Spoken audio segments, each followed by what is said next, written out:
Okay, కార్యక్రమం ప్రారంభించే ముందు గురువు గారు బ్రహ్మణ్య పత్రిక ఒకసారి మనం ధన్యవాదాలు చెప్తాం.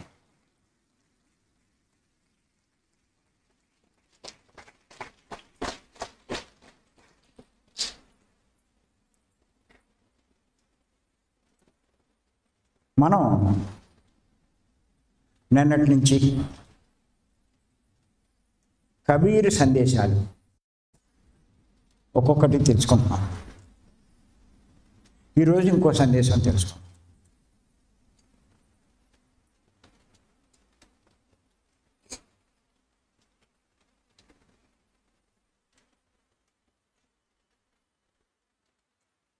సద్గురువు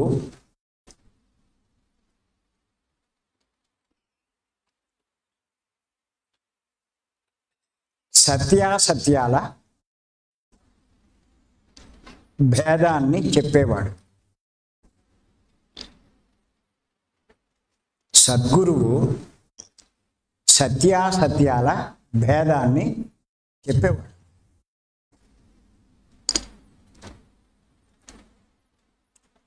అది తెలుసుకున్న శిష్యుడే ధన్యుడు.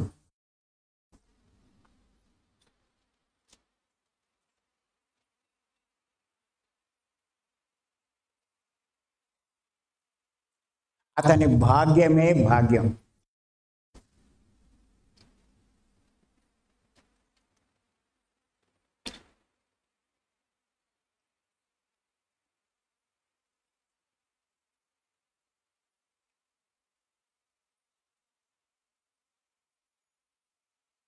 మళ్ళీ ఇంకొకసారి చెప్తున్నాను నేను. సద్గురువు సత్య అసత్య అంటే సత్యము అసత్యం యొక్క భేదాన్ని, ఆ తేడాన్ని చెప్పేవాడంట. ఎవరు సద్గురువు? సత్యము అసత్యము దీనికి ఉన్న తేడా చెప్పేవాడు.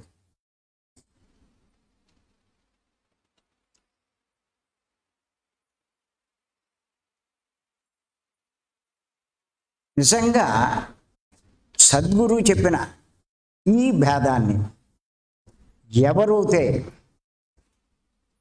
అర్థం చేసుకుంటారో వాడు చాలా అదృష్టవంతుడు అన్నాడు కబీర్. వాడు భాగ్యమే భాగ్యం.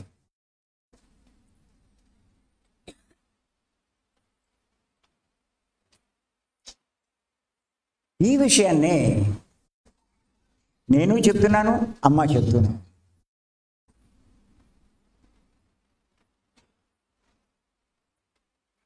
అదే అసలైన జ్ఞానం.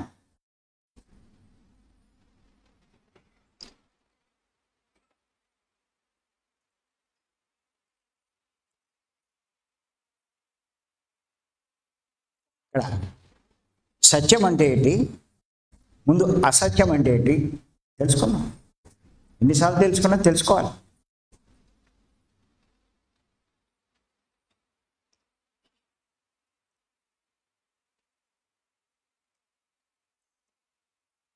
ఇక్కడ వచ్చిన వాళ్ళలో 75% కొత్త వాళ్ళు ఉన్నారు, ఒక 25% పాత వాళ్ళు ఉన్నారు.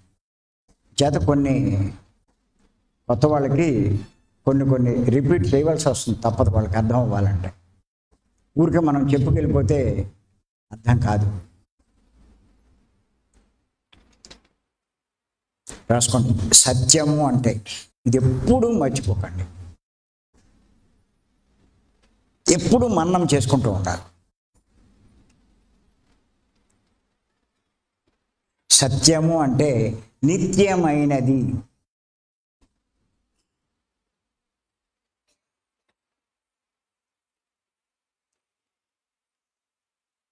నిత్యమైనది అంటే శాశ్వతమైనది.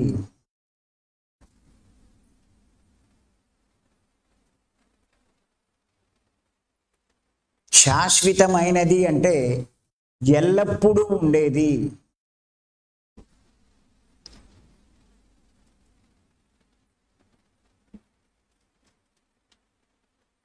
ఎల్లప్పుడూ ఉండేది అంటే ఏ మాత్రం మార్పు చెందనిది.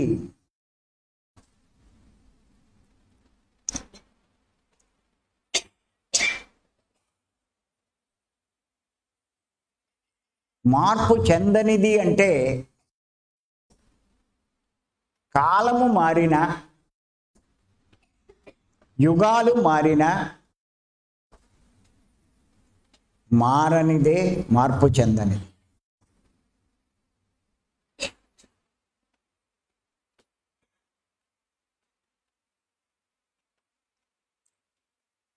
ఈ లక్షణాలు దేంట్లో ఉంటాయో దాన్ని సత్యము అంటారు. గుర్తుపెట్టుకోండి.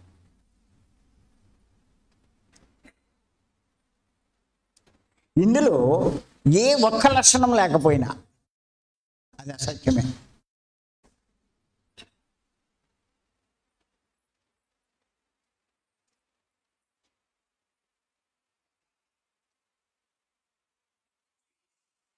చేత ఇప్పుడు ఒకసారి ఈ లక్షణాలు దేంట్లో ఉంటాయి తెలుసుకోండి. అంటే అది నిత్యమై ఉండాలి, శాశ్వతమై ఉండాలి,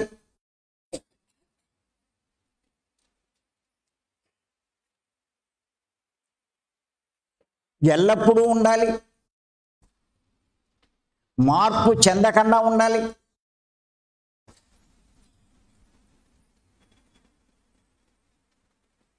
యుగాలు మారినా మారకుండా ఉండాలి. ఇన్ని లక్షణాలు దేంట్లో ఉంటాయో అదే సత్యం.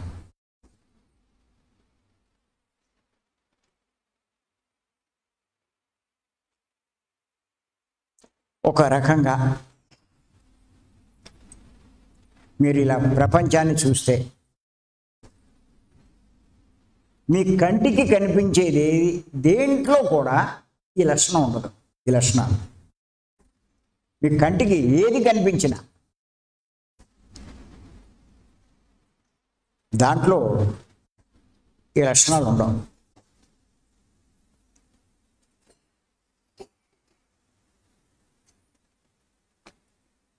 మీరు ఇంకా చంద్రుడు, సూర్యుడు ఇలాగేయో చెప్తారు చాలామంది. అవి కూడా తాత్కాలికమే. మీరు 100 సంవత్సరాలు ఉండొచ్చు, అవి కొన్ని కోట్ల సంవత్సరాలు ఉండొచ్చు. కానీ ఏదైనా అది తాత్కాలికం.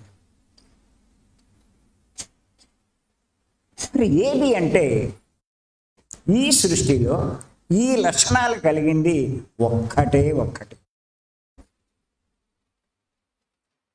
అదే భగవంతుడు.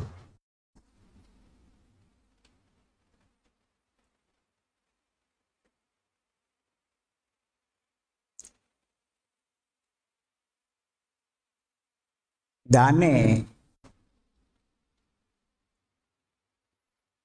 ఈ లక్షణాలు కలిగిన దానికి ఏమి పేర్లు కూడా చెప్పలేం. కానీ పెద్దలు ఏం చేశారంటే ఓ పేరు పెట్టారు. దాన్ని భగవంతుడికి ఓ పేరు పెట్టారు. ఏంటంటే అది ఆత్మ అని పేరు పెట్టారు.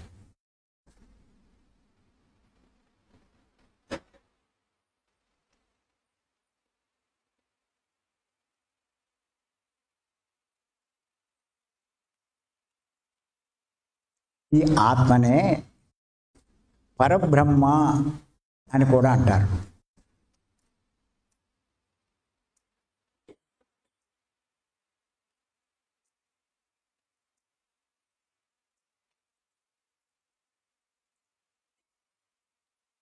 అంటే ఆత్మే సత్యము,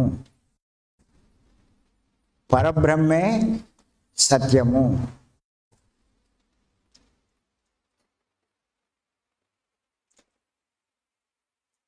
సత్యమే భగవంతుడు.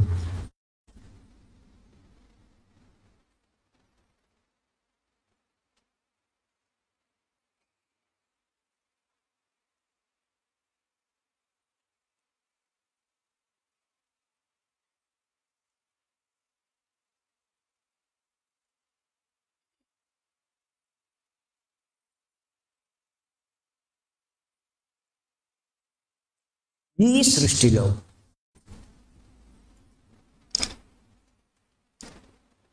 ఆత్మ తప్ప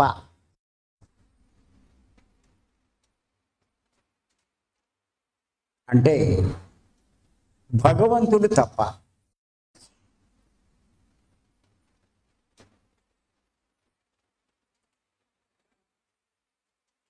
ఇంకా ఏదైనా అసత్యమే. ఒక్క భగవంతుడు తప్ప ఏదైనా సత్యమే.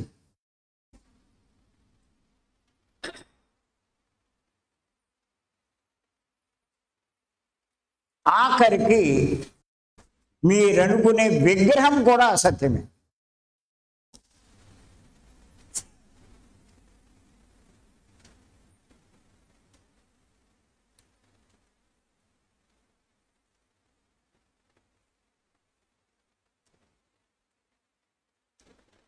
కొంచెం ఆలోచించండి. విగ్రహం ఎక్కడి నుంచి వచ్చింది? మానవుడు తయారు చేస్తే, ఒక శిల్పి చెక్కితే విగ్రహం తయారైంది. దేని నుంచి చెక్కాడు అది? రాయి. రాయి ఎక్కడి నుంచి వచ్చింది? కొండలోంచి వచ్చింది, అంతే కదా, రాతి కొండ.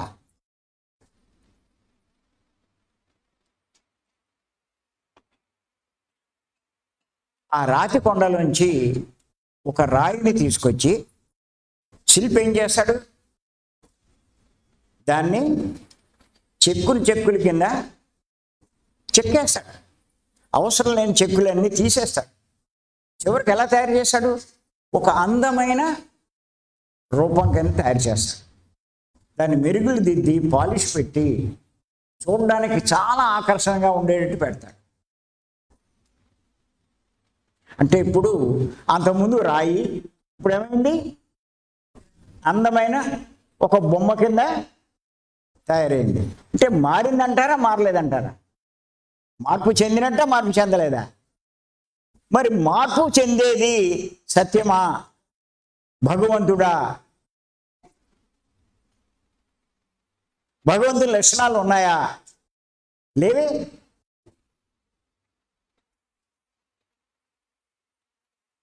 ఇదే చెప్తాడు సద్గురు. ఈ భేదాన్ని చెప్పేవాడే సద్గురు. అదే చెప్పాడు కబీర్ దాస్.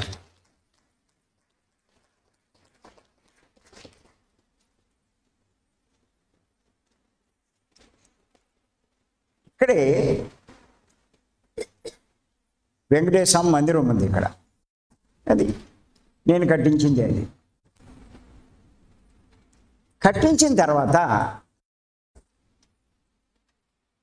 దాంట్లో విగ్రహం ఎలాగా అంటే, తెనాల్లో మంచి శిల్పులు ఉన్నారు, వాళ్ళు చాలా బాగా చెక్కుతారు అంటే అక్కడికి వెళ్ళి మొత్తం మీద వాళ్ళతో మాట్లాడి ఆర్డర్ ఇచ్చారు.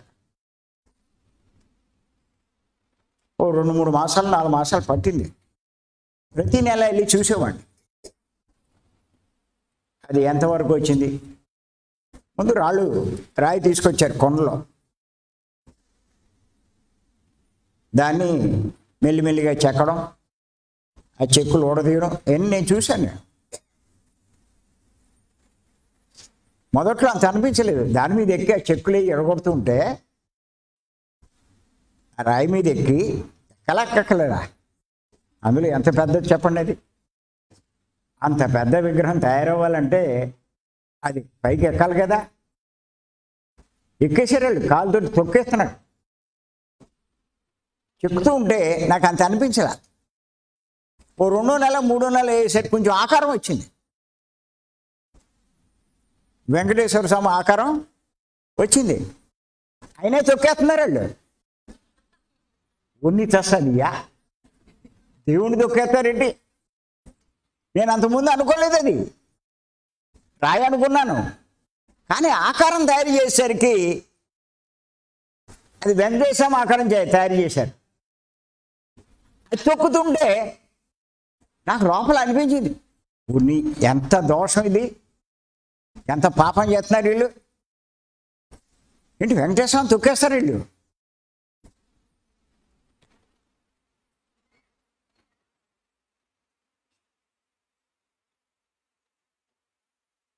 ఓసారి వెళ్ళినప్పుడు అనుకోకుండా నా కాలు తగిలింది దానికి. లోపల ఎంత బాధపడిపోయానో. అరే ఆయన్ని తన్నేసానా నేను, దాన్ని ప్రాయశ్చిత్తం చేసుకున్నాను.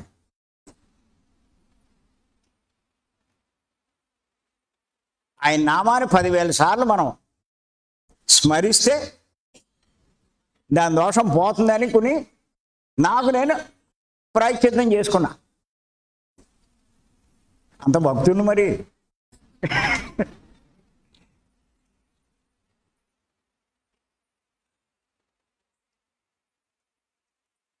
రోజు రోజుకి నిజమైన వెంకటేశ్వర స్వామిలాగా తయారు చేశారు.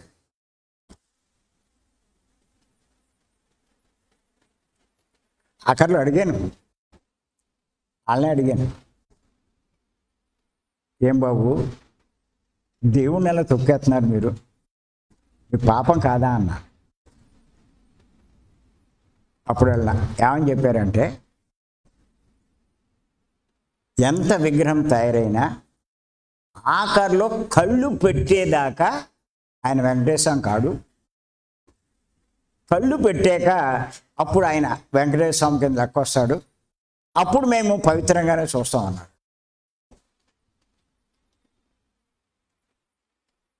ఏదో నా కళ్ళనీళ్ళు తుడిచినట్టుగా ఉంది నాకు.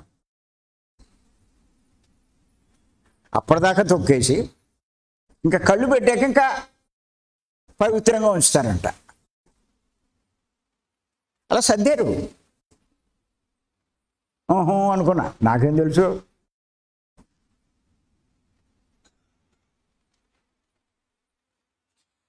తర్వాత ఇంకోటి చేశారు. ఇప్పుడు ఇందులోకి వచ్చాక ఇప్పుడు ఇవన్నీ అర్థమయ్యాక అది శిల్పము, మానవులు సృష్టించింది, మార్పు చెందింది, శాశ్వతంగా అలాగే లేదు ఎప్పుడు, అది దేవుడి లక్షణం కాదు. ఇవన్నీ అర్థమైన తర్వాత అది సత్యం కాదు. ఇప్పుడు అర్థమవుతున్నాయి ఒక్కోటి. వాళ్ళు ఏం చేశారంటే, ఫ్రంట్ చూస్తే కనుక, ఇప్పుడు మీకైనా అక్కడికి వెళ్ళి చూస్తే ఫ్రంట్ ఆయనలాగే ఉంటాడు, వెంకటేశ్వర స్వామి లాగే కనిపిస్తాడు. కాబట్టి వెళ్ళి చూడండి. మధ్యాహ్నం మీరు వెళ్ళేటప్పుడు ఉండకపోవచ్చు, సాయంత్రం చూడండి. కానీ వెనక్కి వెళ్తే ఏముంటుంది, అంతా రాయే, ఏకరాయి కింద ఉంటుంది. వెనకాల చెక్కలా. వాళ్ళని అడిగాను నేను, ఇదేంటి ఎదర చెక్కారు, వెనకాల చెక్కడం మానేశారంట. వెనకాల చెక్కడం మానేశారంటే, ఏమండి వెనకాల కూడా మేము పూర్తిగా చెక్కేసామనుకోండి, అది నిలబడదు, ఇరిగిపోద్ది అన్నాడు. మొత్తం అన్ని ఆకారాలు చేసేస్తే ఏమవుతుంది,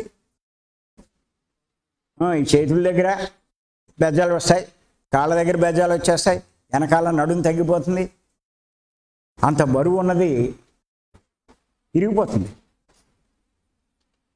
అంచేత వెనకాల అవసరం లేదండి, కనిపించేది ఎదరే కదా అన్నారు. కొంచెం నాకు అది అసంతృప్తిగానే అనిపించింది. కానీ ఇంకేం చేస్తాం, మనకేమీ తెలియదు కదా. అంతే గవంశం, అన్నీ అలాగే ఉంటాయి గవంశం అనుకున్నా.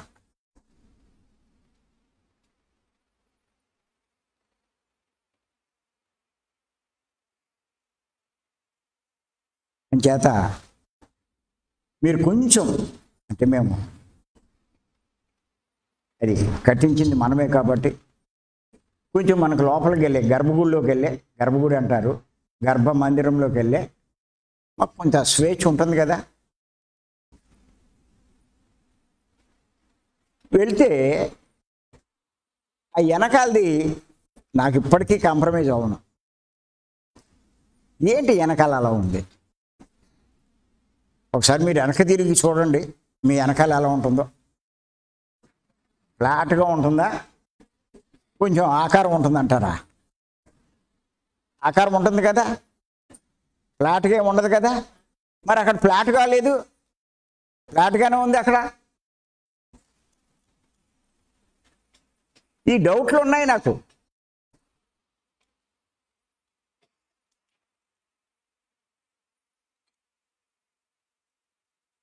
సరే,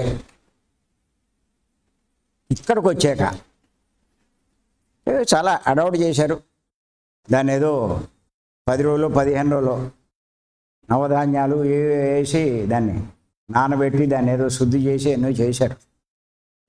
ఓ 5-10 మంది వాళ్ళంతా వచ్చి మొత్తం మీద దాన్ని శంకుస్థాపన అంటే ప్రతిష్ఠ చేశారు. తర్వాత మరి అలాగే ఉంచేస్తే అట్రాక్షన్ ఉండదు కాబట్టి దానికి ఏం చేస్తారంటే అలంకారం చేస్తారు. అలంకారం చేసినప్పుడు తిరుపతి వెంకటేశ్వర స్వామి ఎలాంటి అలంకారం అయితే ఉంటుందో అవన్నీ ముందు ఇత్తడితో చేయించాం, తర్వాత వెండితోటి చేయించడం జరిగింది. సరే, చేయించాం. ఆ నామం పెట్టాలి అంటే ఆయనకి ఊరికి ఇలా పెట్టేస్తే నిలబడిపోద్దా? మీకు చూసినప్పుడు ఎలా ఉంటుందంటే నామంతో ఆయన ఉన్నాడేమో అనుకుంటారు మీరు. కానీ వీళ్ళు ఏం చేశారంటే మైనం ముద్ద దీనికి అంటించారు, ఆయన నుదుటికి అంటించారు. దానికి ఇది ఈ నామం తగిలించారు. ఎంత తగిలించినా ఒకసారి ఊడిపోయింది. అప్పుడు ఆయన ఏం చేశారంటే పంతులు గారు దానికి చిన్న రింగులు నామానికి పెట్టి వెనక్కి రాకి కట్టారు గట్టిగా, మళ్ళా కదలకుండా ఊడిపోకుండా తలకు కట్టారు. ఇవి ఉంటాయి కదా ఆభరణాలు, మరి ఇవి ఊడిపోతాయి కదా, ఈయని కూడా గట్టిగా కట్టేశారు. వెనక్కి తీగిలెట్టి ఇక్కడ ఉండే ఈ కట్టేశారు, పాదాల దగ్గర అన్నీ కూడా కట్టేశారు. నాకు అనిపించేది మరి ఇలా కట్టేస్తే ఈ వెంకటేశ్వర స్వామి ఎలా భరిస్తాడు?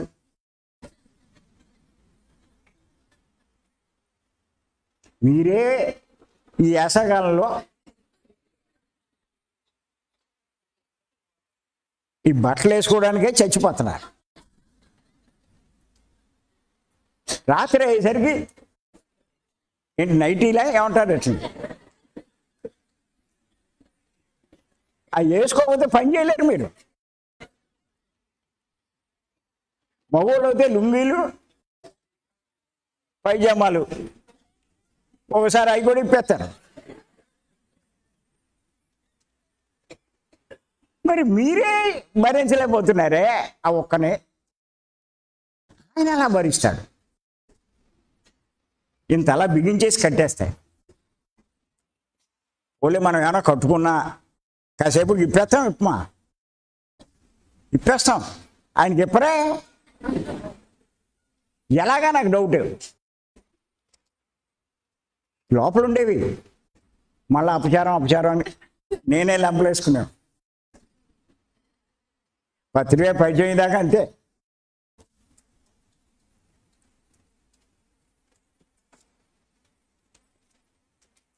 పత్రిక పరిచయం అయ్యాక అది బొమ్మ, అందుకే ఇవన్నీ చేయాల్సి వచ్చింది అన్నది అర్థమైంది. నిజంగా వెంకటేశ్వర స్వామి అవుతే మరి ఇవన్నీ కడితే ఎలా? ఒకటి మీరేం చేస్తున్నారు? మీ గదిలో అయినా సరే, ఇప్పుడు ఇక్కడికి వచ్చినా సరే ఫ్యాన్ లేకుండా ఉంటున్నారా? లేదు. మరి ఆయనకి ఫ్యాన్లు ఉన్నాయా? నాకు అది డౌటే. మనం ఫ్యాన్లు వేసుకుని ఏసీలు వేసుకుని ఉంటున్నాం, ఆయనకి ఏమి వేయరు. ఆయన ఎలా ఉంటాడు? ఆయన ఉక్కుపోడా? మీకు డౌట్లు ఎప్పుడైనా వచ్చినాయా?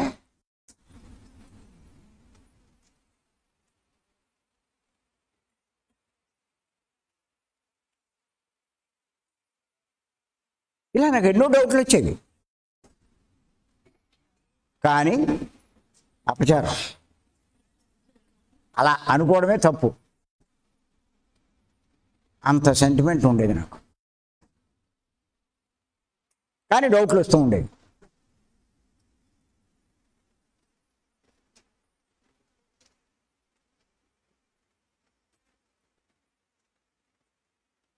మనం ఒక్కమే చేస్తున్నామా?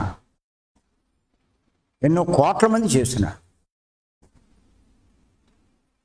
మనం ఏదో పెద్ద తెలివైన వాళ్ళగా అనుకోవడం ఏంటి? అలా ఉండేది అభిప్రాయం. అప్పుడు పత్రి గారు వచ్చి ధైర్యంగా చెప్పేదాకా నాలో కూడా ధైర్యం రాలేదు. అంతటి గొప్ప సద్గురు.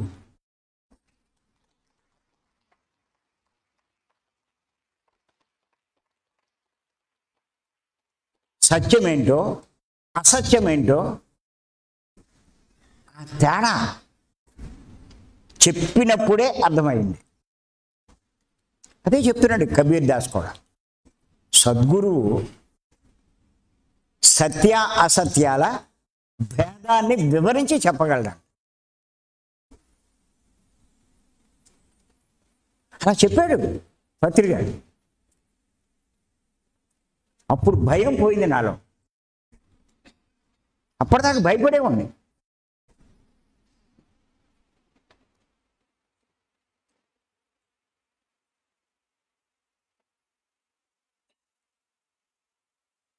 అప్పటిదాకా సత్యము భగవంతుడు అన్నది కూడా తెలియదు. పత్రి గారు వచ్చేదాకా సత్యము భగవంతుడు అన్న విషయం కూడా తెలియదు. విగ్రహమే భగవంతుడు అన్న మాటే కానీ సత్యము భగవంతుడు అన్న విషయం తెలీదు.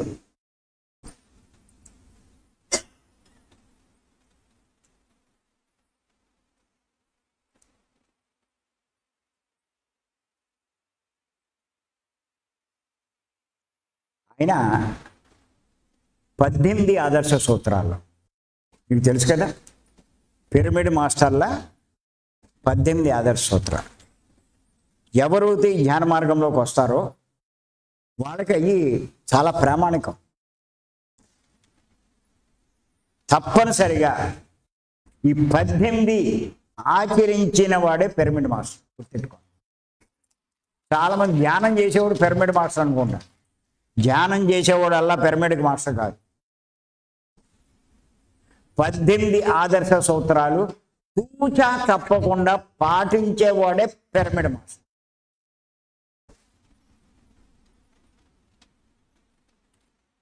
కాబట్టి పత్రి గారు రాసిన 18 ఆదర్శ సూత్రాలు, ఆ పుస్తకం చదవండి.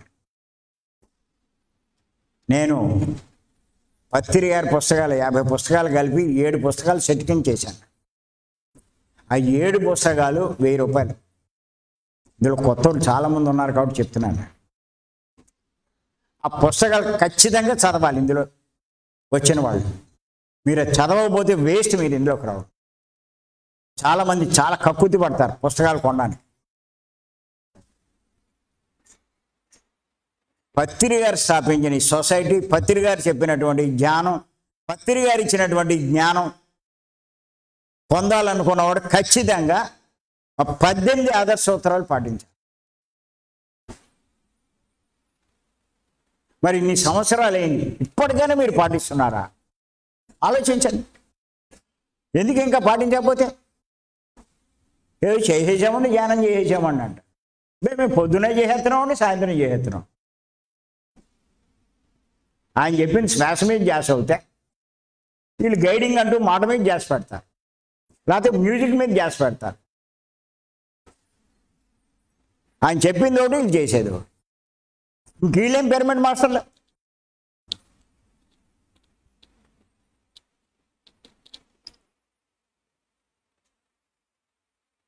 డబ్బులు వసూలు చేయకూడదంటే మన వాళ్ళు డబ్బులు వసూలు చేస్తూ ఉంటాం. మన రోజు ఎలాంటి వాళ్ళు ఉంటారు. ఎక్కువగా దొరికారు జనం.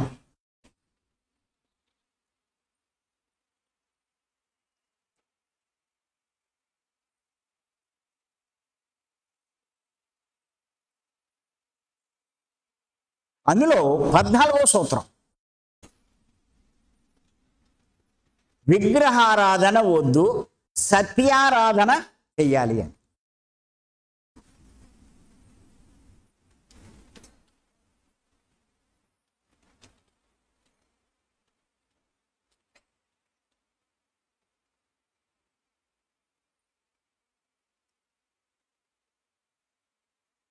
ఈ 14వ ఆదర్శ సూత్రంలో పత్రి గారు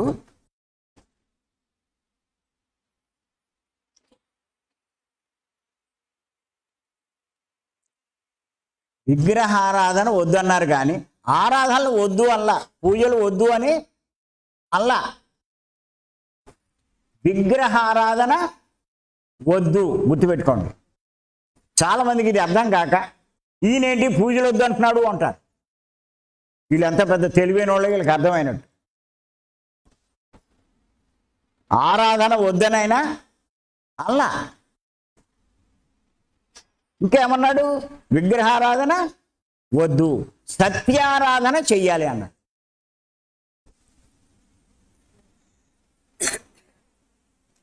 విగ్రహారాధన వద్దు, సత్యారాధన చెయ్యాలి.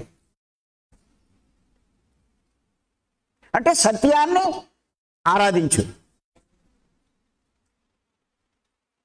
విగ్రహం ఆరాధన వద్దు, సత్యాన్ని ఆరాధించ. ఆరాధన ఏమి వద్దనేమి అల్లా. ఏది వద్దన్నాడు? విగ్రహారాధన. ఏం చేయమన్నాడు? ఎందుకు సత్యారాధన చేయమన్నాడు? సత్యమే భగవంతుడు కాబట్టి, సత్యమే దైవం కాబట్టి, సత్యమే పరబ్రహ్మ కాబట్టి.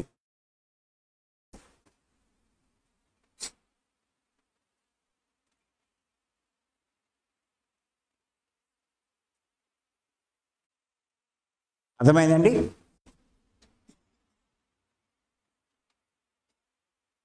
అప్పుడు ఇది చదివాక సత్యమేంటి అసత్యమేంటి ఈ అధ్యయనం చేశాను, నేను తెలుసుకున్నాను ఇదంతా.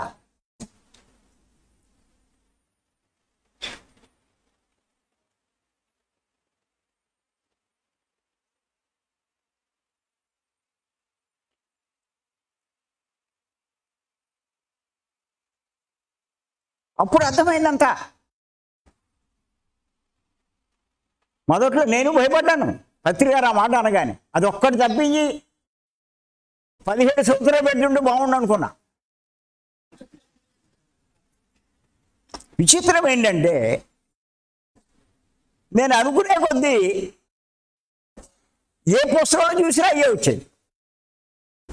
ఆయన 18 సూత్రాలు ఏం చేయడు. అప్పుడు జ్ఞానాంధ్రప్రదేశ్ అని వచ్చేది, అది ఏం చేయడు. ప్రతి నెల పెద్ద పెద్ద అక్షరాలతో బ్యాక్ అట్ట వెనకాల ఆయన పుస్తకాలు అదే వేయించేవాడు, బయట అదే వేయించేవాడు. ఏంటి నేను ఏం చేస్తున్నాడు అని.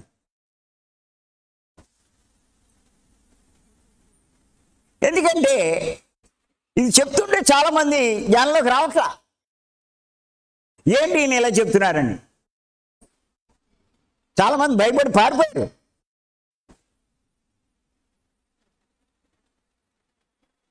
జ్ఞానమా, దేవుడు లేడంటారు, అది మనకెందుకు. ఎంతోమంది ఉన్నారు అలా అన్నవాళ్ళు. అలా చెప్పగా ఫిల్టర్ అయ్యి అర్థం చేసుకున్న వాళ్ళు ఎవరో వాళ్ళు ఇప్పుడు మన దగ్గర ఉన్నారు.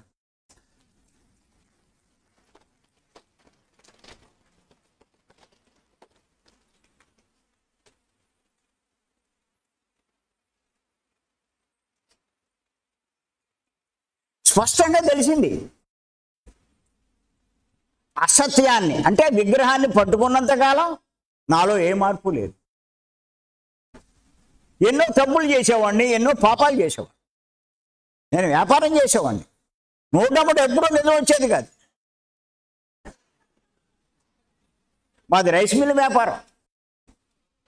మరి వాళ్ళ దగ్గర ధాన్యం కొనాలి. ఎన్ని అబద్ధాలు చెప్తే అంత బాగా తక్కువ కొనచ్చు. ఆడేదో రేటు చెప్తాడు, రేటు చెప్తే ఆడేమో 5 రూపాయలు తక్కువ చెప్తున్నాడు, నువ్వు ఇలా చెప్తావేంటాను. ఆడు వీడికంటే ఎక్కువ చెప్పాడు, ఊరికే మన తెలివితేటలు ఆడి దగ్గర ఉపయోగించడానికి.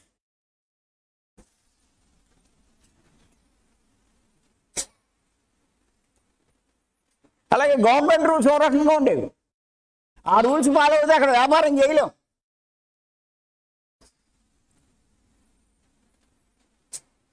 మా రైస్ మిల్లుకి మేము వేసింది 75 HP అంతే పర్మిషన్ ఉంది. దాంతో మిల్లు నడిచేది కాదు. అది మేము ఏం చేసామంటే 100 HP మోటార్ తెచ్చి బెల్లం మటుకు 75 వేసాం.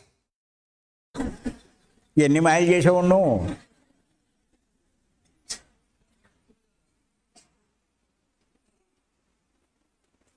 మనకంటే తెలివితేటలు ఎలా ఉపయోగించాం, కానీ ఆ అఫీషియల్ వాళ్ళకి తెలియదా? వాళ్ళ దగ్గర టెస్టింగ్ మిషన్లు ఉంటాయి, అది పెట్టి చెప్తే వెంటనే తెలిసిపోద్ది. ఏంటయ్యా చూస్తే 100 వస్తుంది, నువ్వు 75 బోర్డు ఉంది ఏంటి దీని మీద కేసు పెడతా అన్నాడు. ఒకసారిలా లోపల రండి అన్నాం.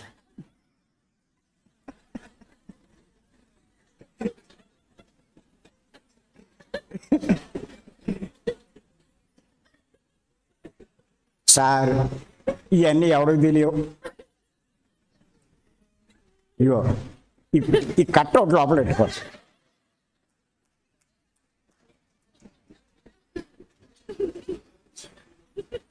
ఏమండి అలా చేసేవాళ్ళం వ్యాపారం, అమ్మో సంపాదిస్తున్నాం అనుకునేవాడు.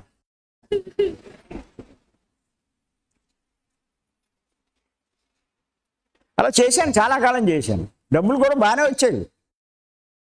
మనకంటే గొప్పవాడు అవడం అనుకున్నాడు. తర్వాత ఇందులో పత్రిక గారి పరిచయమే, ఇందులోకి వచ్చి నువ్వు జ్ఞానం అందరికీ చెప్పాలయ్యా, నువ్వు జ్ఞానం చెప్పాలి అంటే మనకేం తెలుసు? మొదట్లో నాకు అసలు ఏమీ తెలీదు. కారులో వెళ్తున్నప్పుడు అన్నారు ఆయన, నువ్వు జ్ఞానం చెప్పాలయ్యా అన్నాను. ఊరికే మీ అంత అయ్యాక చెప్తానండి అన్న.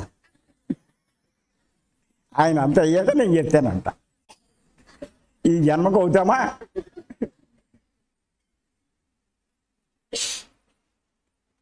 ఆయన అలా అనగానే ఏమన్నారంటే సరే అలాగే చేయన్న. మళ్ళీ నాలోనే అంతర్మదనం. ఎవరైనా ఏదైనా లోపల అంతర్మదనం జరుగుతుంది, జరగదు ఎవరికైనా, ఖచ్చితంగా జరుగుతుంది.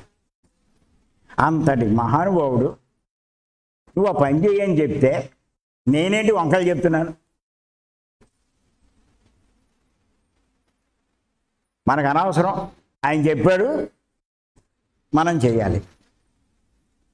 నిజంగా గురువుని నమ్మినోడు అయితే చెప్పింది చేస్తాడు.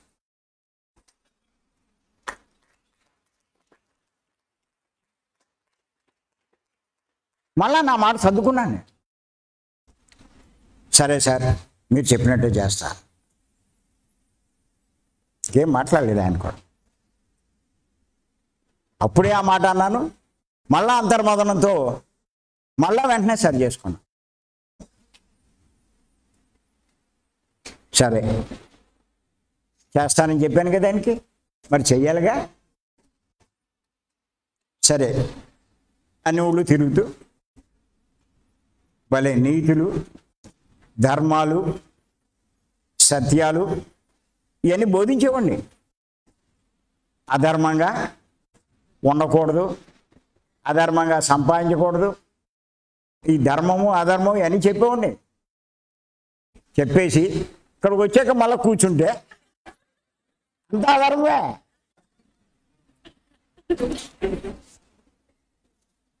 ఏమని కొంచెం ఆలోచించండి. పైకి మనం ఎన్ని మాట్లాడుతున్నా ఎన్ని చెప్తున్నా మనం చేసేవన్నీ లోపల ఉన్నవాడు తెలియదా? ఈ లోపల ఉన్నవాడు ఎవరు? లోపల ఉన్నది ఆత్మ అంటే ఎవరు? పరబ్రహ్మ. ఆయన తెలీదు? తెలిసి అలా ఊరుకుంటాడా? ఎరా నువ్వు చెప్పేదేంటి, ఇక్కడ చేస్తున్నదేంటి? ఇలాగ నాకు ఓ నెల 2 నెలలు 3 నెలలు గడిచేసరికి ఈ లోపల ఘోష పెరిగిపోయింది. ఏ లోపల ఘోష? ఆత్మ, భగవంతుడు ఘోష. అసలు నువ్వేం మాట్లాడుతున్నావు, అందరికీ ఏం చెప్తున్నావు, నువ్వేం చేస్తున్నావు?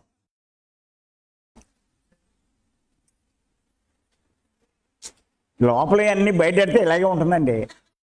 ఎవడో లోపలికి బయట పెట్టడం, లోపల ఒకటి ఉంటుంది, పైకి ఇంకోటి చెప్తాడు. ఏదో స్టేజ్కి వచ్చాం కాబట్టి ధైర్యంగా లోపల ఉన్నాయని చెప్తున్నా.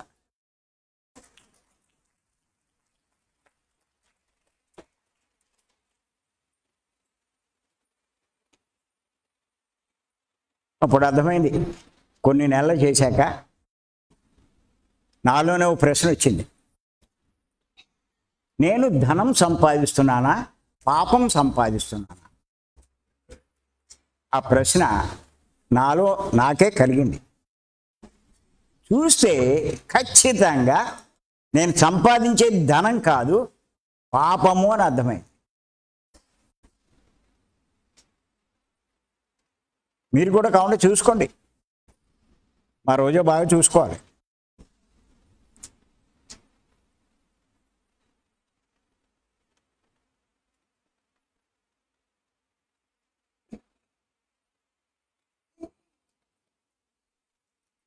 నేను సంపాదిస్తున్నది ధనం కాదు, నేను సంపాదిస్తున్నది పాపం.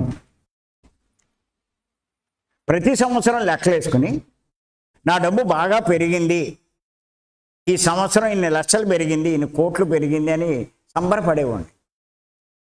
కానీ ఈ ధ్యాన మార్గంలోకి వచ్చిన తర్వాత నాకేమర్థమైందంటే, నా సంపదలు కోట్లు కాదు పెరగడం, నా పాపాలు బాగా పెరిగినాయి. అది అర్థమైంది. అప్పుడు అనుకున్నాను, ఇది మన వల్ల కాదు, ఇలాంటి వ్యాపారం మనం చెయ్యలేము. అప్పుడు మా పిల్లలకి వాళ్ళని పిలిచి చెప్పాను, ఒరే బాబు, ఇంక ఈ వ్యాపారం నేను చెయ్యలేను, నాకున్న చాలే, మీకు కావాలంటే మీరు చేసుకోండి. ఇంకోటి చెప్పాను, మీరు ఏమైనా నాకు వాటా ఏమైనా పెడతానంటే అది కూడా నాకేమొద్దు. ఎందుకంటే వాళ్ళకి ఏదో సెంటిమెంట్ ఉంటుంది, నాన్నగా ఇదంతా డెవలప్ చేశాడు, ఆయన పేరు మన దాంట్లో ఉంటే మనకు బాగా కలిసి వస్తుందని సెంటిమెంట్ ఏదో ఉంటుంది. కానీ నాకు అది కూడా వద్దని చెప్పాను. ఎందుకు వద్దంటున్నానంటే, ఆడు వాటా ఇస్తే లాభంలో వాటా ఇస్తాడు, మరి పాపంలో ఎందుకు వచ్చి ఉన్నంతలోనే బతుకుతాం, మనం తినలేమా? ఏమన్నా ఇంత సంపాదించుకున్నాం, తిండికి ఏం మనకేం లోటు లేదు కదా, జాగ్రత్తగా ఉందాం అని అప్పుడు వ్యాపారం మానేశానండి. అప్పుడు ఇంచుమించు 20 ఏళ్ళు పైన అయింది.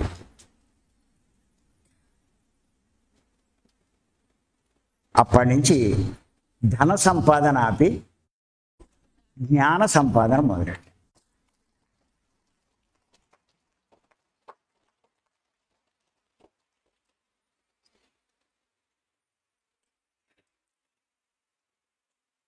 ఈ జ్ఞానం సంపాదించే కొద్దీ ఈ భేదం ఏంటో తెలిసింది. ఏ భేదం? సత్యానికి అసత్యానికి. ఎవరు భగవంతుడు, ఎవరు భగవంతుడు కాదు, ఈ తేడా తెలిసింది.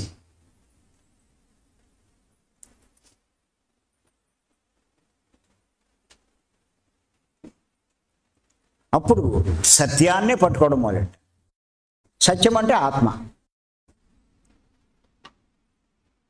ఆత్మను పట్టుకునే మార్గమే, సత్యాన్ని పట్టుకునే మార్గమే శ్వాస మీద ధ్యాస. ఇది అర్థమైంది నాకు.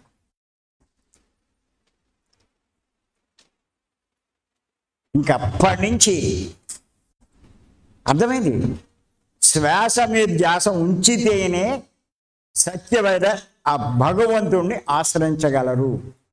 ఇంకే రకమైన ధ్యానం చేసినా ఆ సత్యమైన భగవంతుణ్ణి పట్టుకోలేరు. ఆయన్ని పట్టుకుంటేనే ఎవరైనా ఎదుగుతారు, గొప్పవాళ్ళు అవుతారు అన్నది అర్థమైంది. ఎందుకంటే నా లైఫ్లో చూశాను కదా ఎన్ని మార్పులు వచ్చినాయి నాలో. శ్వాస మీద ధ్యాస పెట్టినప్పటికీ అంత ముందుకి చూస్తే ఎన్నో విపరీతమైన మార్పులు.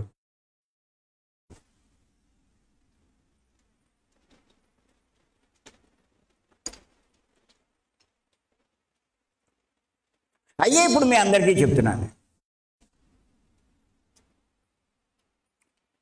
మీరు అలా తయారవ్వండి అంటున్నాను.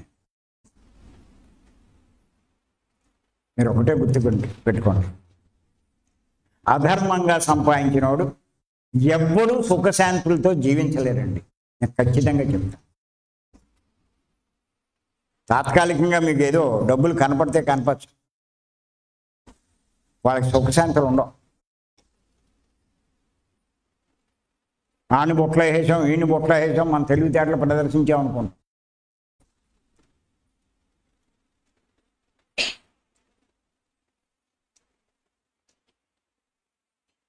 దుర్యోధనుడు,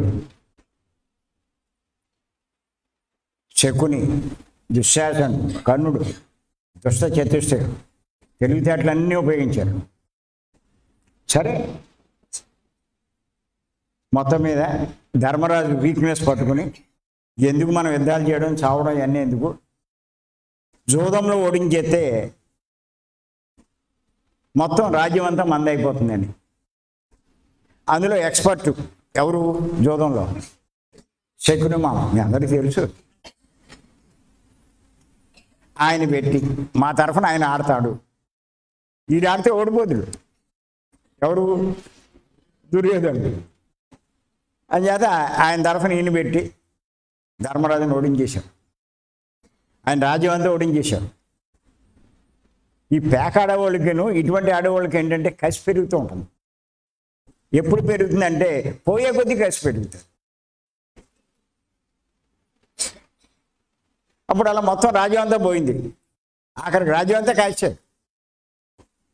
మళ్ళా అన్నాడు శకుని, నీ ఇంకో ఛాన్స్ ఉంది, కావాలంటే మీ అన్నదమ్ములంతా ఒక ఎత్తు, ఈ రాజ్యం అంతా ఒక ఎత్తు అన్నాడు. పోలే ఈసారి కనుక నెగ్గితే మొత్తం కవర్ చేసేసుకోవచ్చుగా. సరే అన్నాడు. అలాగే ఉంటారు మన వాళ్ళంతా.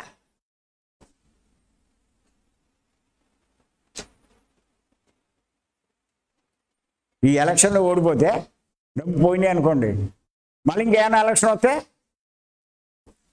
అది ఇది కలిపి కాస్తాడు. అది ఇది కలిపి వేసరికి అందులోనే పోతాడు. అందుముందు ఏమైనా కొద్ది గొప్ప ఉంటే అవి కూడా మొత్తం పోతాయి. ధర్మరాజు ఏం చేశాడంటే ఆస్తులతో కాకుండా తన్ని అన్నదమ్ములకి కాశాడు. కానీ అయిపోయాడు. మళ్ళీ చెప్పాడు శకుని, నీ ఇంకో అవకాశం ఉంది. ఏంటన్నా? ద్రౌపది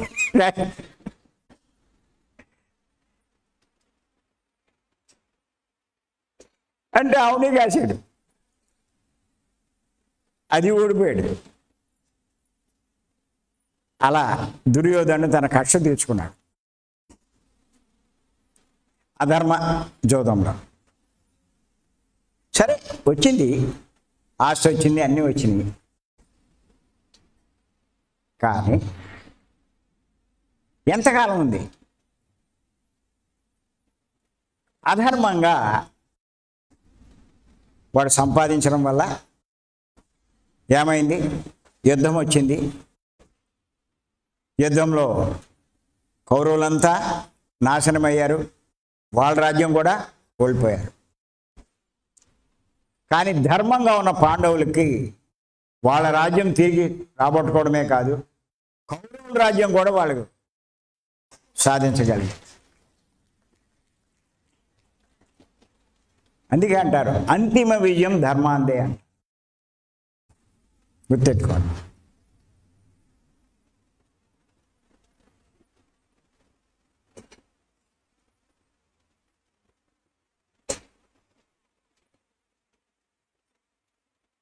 విచిత్రం ఏంటంటే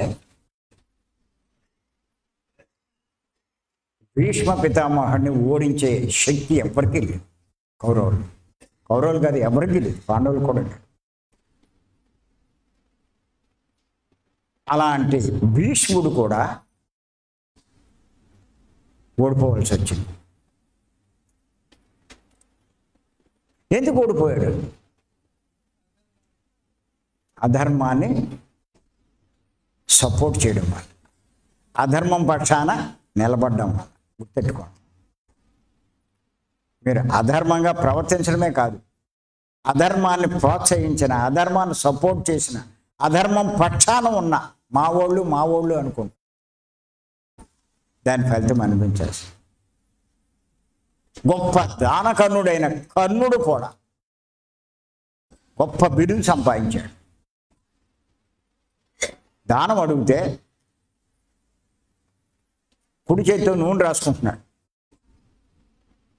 ఆయన కడుక్కుని ఇస్తే మళ్ళీ లేట్ అవుతుంది, అభిప్రాయం ఎక్కడ మారిపోతుందని ఎడం చేతితో ఇచ్చేసేవాడు అంట. అంత గొప్ప దానకర్ణుడు.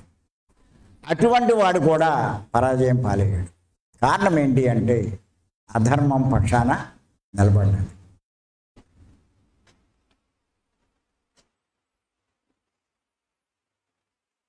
ఇవన్నీ జ్ఞానం పెరిగే కొద్దీ చదువుతూ ఉంటాం, మనం తెలుసుకుంటూ ఉంటాం. ఇంకంచేత నేను వ్యాపారం చేయలేకపోయాను, అప్పుడే వదిలేశాను. అప్పటి నుంచి ఆ మార్గాన్ని వదిలి జ్ఞాన మార్గంలోకి వచ్చి మరి ఇవన్నీ అందరికీ బోధించడం మొదలెట్టాను. ఇవన్నీ అర్థం చేసుకోండి. మీ భవిష్యత్తు నిన్న కూడా చెప్పాను, కూడా వచ్చేది వాటి మీద ఎక్కువ దృష్టి పెట్టండి. కూడా రాని వాటికి ఎందుకు మీరు ప్రాముఖ్యం ఇస్తారు? డబ్బు రాదు, ఐశ్వర్యాలు రావు, సంసారం రాదు, భార్య రాడు, భర్త రాదు, ఏమీ రావు, కొంతకాలమే. కూడా వచ్చే ఉన్నాయి, వాటి మీద దృష్టి పెట్టండి. మీ భవిష్యత్తు గొప్పగా ఉంటుంది. ఇక్కడితోటే మొత్తం ఆఖరి కాదు, తర్వాత కూడా మనకి జీవితం ఉంది, ఇంకా జన్మ ఉంది. దాన్ని సరైన విధంగా తీర్చిదిద్దుకోండి. మీరు ఆ పుస్తకం రేపు రిలీజ్ అవుతుంది, చదవండి, మీకు అన్నీ అర్థమవుతాయి. చాలా డీటెయిల్గా రాశాను.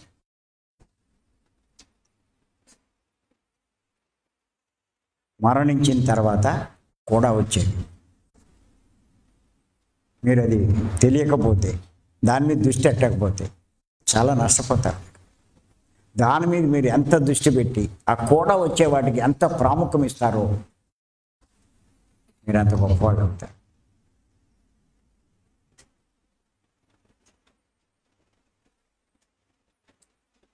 ముఖ్యంగా నేను మళ్ళీ ఇంకొకసారి చెప్తున్నాను, ఇవన్నీ మనం ఆచరించగలగాలి అంటే తెలుసుకున్నవన్నీ ముందు మీ బుద్ధి వికసించాలి.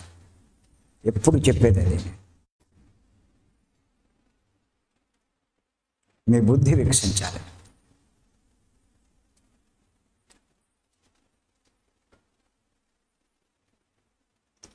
మీ బుద్ధి ఎంత వికసిస్తే మీకు ఈ ధర్మం ఏంటో అధర్మం ఏంటో, సత్యం ఏంటో అసత్యం ఏంటో, ఏది చెయ్యాలో ఏది చేయకూడదు ఇవన్నీ బాగా అర్థమవుతాయి. అవసరం లేని వదిలిపెట్టేస్తాం, అవసరమైనవి మనం తీసుకుంటాం. చేత ఈ అవకాశం ఇచ్చి మీ అందరికీ మరొకసారి ధన్యవాదాలు.